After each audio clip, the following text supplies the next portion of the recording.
Hello Tolkien geeks, and welcome back to Voice of Geekdom. This video is part of my playlist series on the Silmarillion. Please remember to push that like button and share your theories, questions and corrections with the community in the comments section below. If you're not already subscribed, push the big red button and please consider clicking the bell icon button to activate notifications. Last time on The Silmarillion Explained, we read about the events which transpired in Beleriand while the story of the rebellion of the Noldor was taking place in Aman, and what happened once Morgoth returned to install himself as king within the fortress of Angband in the north. We learned about the arrival and the settlement of the dwarves and the Nandor in Beleriand. And then, just before the Noldor returned to Middle-earth, Thingol's realm was encircled by Morgoth's orcs. The chapter closes with the creation of the realm of Doriath, the guarded kingdom, when Melian casts a protective enchantment over the forests of Neldoreth and Region, and Thingol's people withdraw within those borders. Chapter 11 picks up on the story thread that we left behind in Valinor, where the Valar are locked in silent, telepathic debate after the death of the trees and the dramatic escape of Morgoth and Ungoliant. Thus they held vigil in the night of Valinor, and their thought passed back beyond Ea and forth to the end. Yet neither power nor wisdom assuaged their grief, and the knowing of evil in the hour of its being. And they mourned not more for the death of the trees than for the marring of Fëanor, of the works of Melkor one of the most evil. For Fëanor was made the mightiest in all parts of body and mind, in valour, in endurance, in beauty, in understanding, in skill, in strength, and in subtlety alike, of all the children of Ilúvatar, and a bright flame was in him. The Valar have very little conception of evil, save what they learn of it directly through their experience with Morgoth and his servants. The damage that Morgoth does influences the various peoples of Arda, including even the Valar, and corrupts the world itself on both a physical and spiritual level, right from the moment of his entrance into it at the beginning of time. Consider the words of Eru from back in the Ainulindale, when he addresses Ulmo, the Lord of Waters. Melkor hath devised heats and fire without restraint, and hath not dried up thy desire, nor utterly quelled the music of the sea. Behold rather the height and glory of the clouds, and the ever-changing mists, and listen to the fall of rain upon the earth. Here, Eru is talking about the beauty of the water being preserved, despite the extremes of temperature with which Morgoth is affecting it. But not only is the beauty of it and the music inherent in the water being preserved, but he also describes the natural water cycle as an emergent property of that. As Eru says at the beginning of the third theme of the music, Morgoth shall prove but mine instrument in the devising of things more wonderful which he himself hath not imagined. There is a concept in the Legendarium which is known to the elves as Arda Mard, a term which is used only once in the Silmarillion, but which was an important cosmogonical concept. The idea is that without the presence of the discord, and the destruction that Morgoth brings to the world, the universe would have existed in a perfect state. Arda unmarred, as Eru originally intended. It is not entirely clear what Fëanor's purpose may have been in such a world. That he was considered the greatest of all the elves who ever lived is stated here indisputably, but the idea of such a world seems almost impossible for us to conceive of. In fact, the opening to this chapter continues on here to say that only Manwë himself might partially understand Arda as it was meant to be. Manwë was, of course, closer to the mind of the Creator.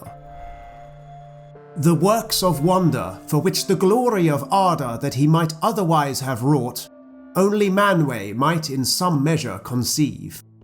And it was told by the Vanyar who held vigil with the Valar that when the messengers declared to Manwë the answers of Fëanor to his heralds, Manwë wept and bowed his head. But at that last word of Fëanor, that at the least the Noldor should do deeds to live in song forever, he raised his head as one that hears a voice far off, and he said, "So shall it be. Dear bought those songs shall be accounted, and yet shall be well bought, for the price could be no other. Thus even as Eru spoke to us shall beauty not before conceived be brought into Ea, and evil yet be good to have been." But Mandos said, "And yet remain evil. To me shall Fëanor come soon." Mandos, of course, is making no mistake here. We should expect to learn of Fëanor's imminent demise in an upcoming chapter. Eventually, though, news of the flight of the Noldor filters back to Valinor. Then Manwë bade Yavanna and Nienna to put forth all their powers of growth and healing, and they put forth all their powers upon the trees. But the tears of Nienna availed not to heal their mortal wounds, and for a long while Yavanna sang alone in the shadows. Yet even as hope failed and her song faltered, Telperion bore at last upon a leafless bough one great flower of silver, and Lorelin a single fruit of gold. These Yavanna took, and then the trees died, and their lifeless stems stand yet in Valinor, a memorial of vanished joy. But the flower and the fruit Yavanna gave to Aule, and Manwë hallowed them, and Aule and his people made vessels to hold them and preserve their radiance, as is said in the Silmarillion, the Song of the Sun and Moon. These vessels the Valar gave to Vardar, that they might become lamps of heaven, outshining the ancient stars, being nearer to Arda, and she gave them power to traverse the lower regions of Ilmen, and set them to voyage upon appointed courses above the girdle of the earth, from the west unto the east, and to return. Here again, we are reminded of that earlier theme, as with the evil of the mourning of Fëanor, which would lead the Noldor to the beauty of the songs they will later sing, of those valiant deeds which would one day follow. The vessels of the sun and the moon being born from the last flower and fruit of the two trees of Valinor is, once again, that hope. Hope which is born anew from within the darkest depths of despair. This indistinguishable spark of hope was fundamental to Tolkien's understanding of myth. That renewal of the light sources of the world is the cosmogonical equivalent of the arrival of the great eagles in many of the later stories. Think also of the imagery of the Phial of Galadriel as a light in dark places when all other lights go out. Tolkien called this idea eucatastrophe, the sudden happy turn in a story which pierces the reader with joy. The text goes on to tell us that Manwë is aware of the fact that men were almost due to awaken in the world. The Valar did not wish to abandon them to darkness, and nor did they wish to completely forsake the elves of Middle-earth. or the exiled Noldor. Isil the Sheen, the Vanyar of old, named the moon, flower of Telperion in Valinor, and Einar the Fire Golden, fruit of Lorelin, they named the sun. But the Noldor named them also Rana, the wayward, and Vasa, the heart of fire that awakens and consumes. For the sun was set as a sign for the awakening of men and the waning of the elves, but the moon cherishes their memory. These names are not important ones to remember, but keen readers may notice the common root here with names that we know well from The Lord of the Rings. Most obviously, Minas Anor and Minas Ithil, the towers of the sun and moon respectively, in the land of Gondor. The Valar choose two spirits to guide the vessels which would hold the world's new lamps. The fire spirit, Arien, who was the more powerful of the two, was chosen from among the Maiar to guide the sun. It is interesting to note that she was a fire spirit whom Morgoth had been unable to corrupt to his service.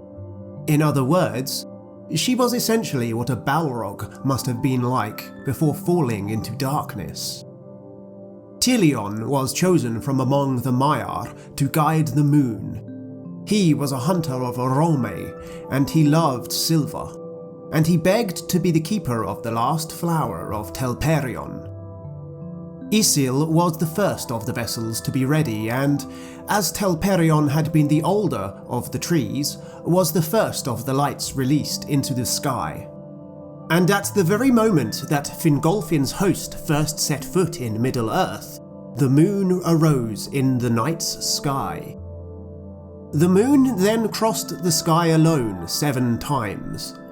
Upon a first read-through, given the type of myth which this chapter is giving us, one might assume that this is Tolkien's in-universe explanation for the 7-day week. Appendix D of The Lord of the Rings, though, actually tells us that the elves prefer a 6-day week. After those initial 7 cycles, Einar was launched and brought its full, glorious light into the world. Morgoth was terrified by the light of the sun and hid himself deep in Angband, withdrawing his armies, and he put forth blackened smoke to hide his realm from the light. Varda's original plan was to have the 2 vessels always alight in the sky, but set on opposing paths, meeting in the centre of the sky once daily in the same fashion of the mingling of the lights, as described in Chapter 1, when the Trees of Valinor were first introduced. But it didn't work out like that.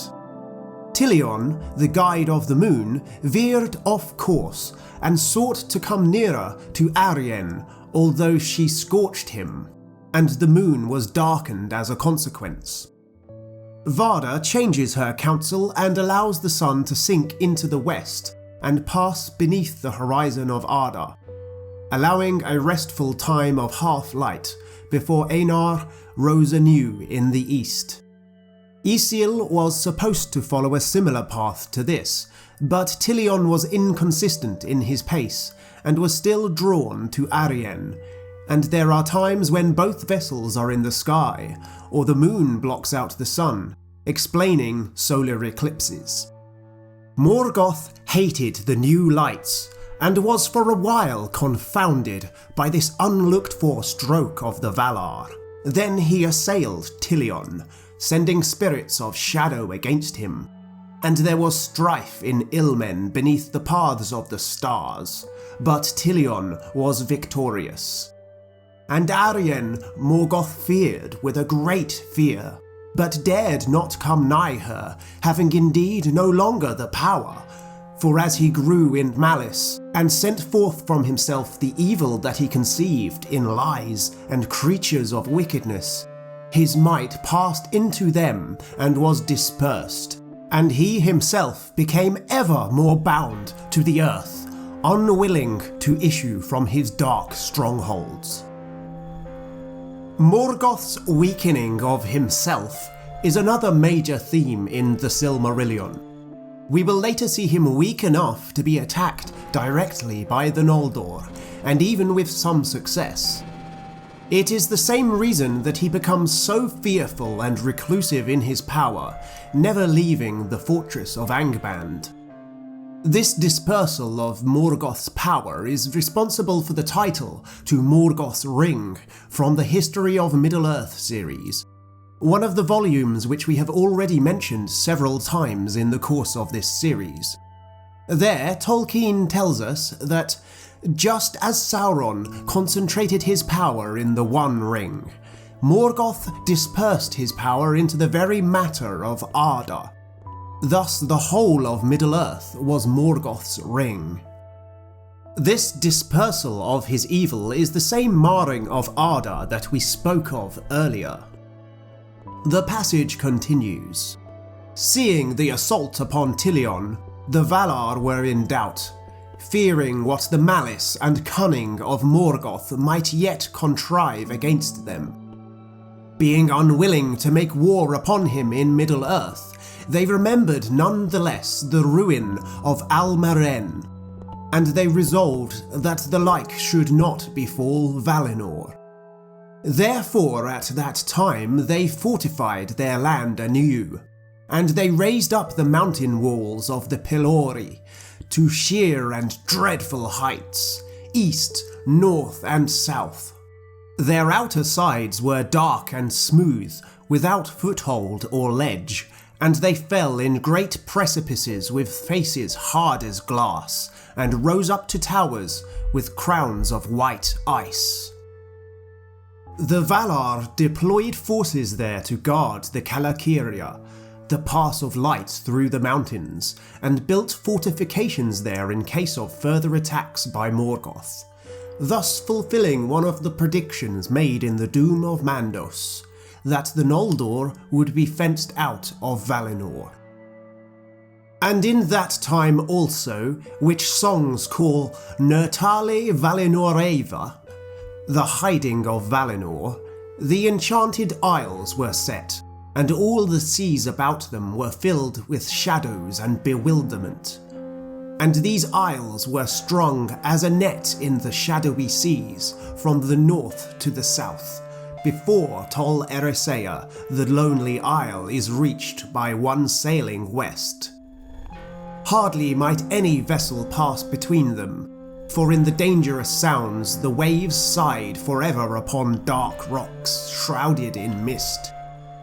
And in the twilight a great weariness came upon mariners, and a loathing of the sea. But all that ever set foot upon the islands were there entrapped, and slept until the change of the world. Thus it was that as Mandos foretold to them in Ahriman, the blessed realm was shut against the Noldor, and of the many messengers that in after days sailed into the west, none came ever to Valinor, save one only, the mightiest mariner of song. Here we see the exact same magic of the girdle of Melian used in the West, only on an even grander scale. Notice the repetition of the same phrase that was used in the previous chapter to describe the girdle, the shadow and bewilderment of the enchanted isles. The very last sentence of the chapter here, the mightiest mariner of song, is a reference to the events of the final chapter of the book, the voyage of Eärendil the Mariner, who will one day pass through the enchantment into Valinor, to seek the aid of the Valar against Morgoth. First-time readers of the Silmarillion may already know that this is a tale which is also told in The Lord of the Rings. Bilbo sings a song about Eärendil's voyage in the Hall of Fire in Rivendell. We still have a long way to go before we get there. Next time, as the years of the sun finally begin, signifying the waning of the elves, we will read about the awakening of men in Middle-earth.